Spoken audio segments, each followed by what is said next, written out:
নমস্কার, আমার চ্যানেলে সবাইকে স্বাগত। তো আজকে ছিল আমাদের 13তম বিবাহ বার্ষিকী। তো এই যে আমি স্নান করে সকাল সকাল রেডি হয়ে গিয়েছি। তো এখন আমি আগে ঘরের পুজোটা দেব, তারপর যাব পুজো দিতে মন্দিরে। মানে মন্দির বলতে আমাদের বাড়ির সামনে জোড়া শিব মন্দির আছে, তো সেখানেই পুজোটা দেব। এবার আর দূরে কোথাও যাইনি, যেহেতু ছোটো ছেলেটা অনেকটাই ছোট।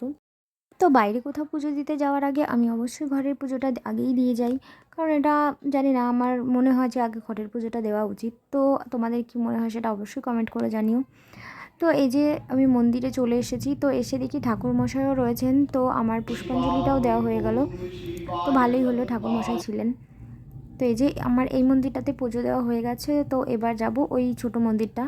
তো রাস্তার ওপার এই মন্দির। তো বাড়িতে এসে এই যে দুপুরে রান্না বান্নাটা বসিয়ে দিয়েছি, তো রান্না হয়ে গেছে অলরেডি। তো এবার খাওয়া দাওয়ার পালা। তো তারপর এই যে খেলার মাঠের দিকে একটু ঘুরতে এসেছিলাম, তো এসে দেখি এখানে গাছে এই যে লাল টকটকে ফল হয়ে আছে। তো জানি না এটা কি ফল, তো তোমরা যদি নাম জানো অবশ্যই কমেন্ট করে জানিও।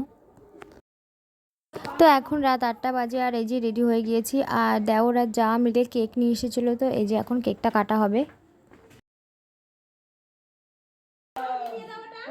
আর আজকের সন্ধ্যাটা ফ্যামিলির সবাই মিলে খুব মজা করে আনন্দ করে কাটিয়েছি। তো এই যে কেক কাটা হয়ে গেছে, এবার কেক খাওয়া হবে। আর আমার পুচকু সোনা দেখো কেকের দিকেই তাকিয়ে আছে, মনে হচ্ছে এক্ষুনি হামলে পড়ে কেকটা খেয়ে নেবে।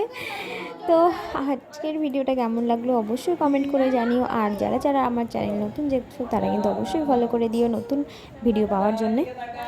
তো আজকের ভিডিওটা এখানেই শেষ করছি, দেখা হচ্ছে পরের ভিডিওতে। ততক্ষণ ভালো থাকো, সুস্থ থাকো।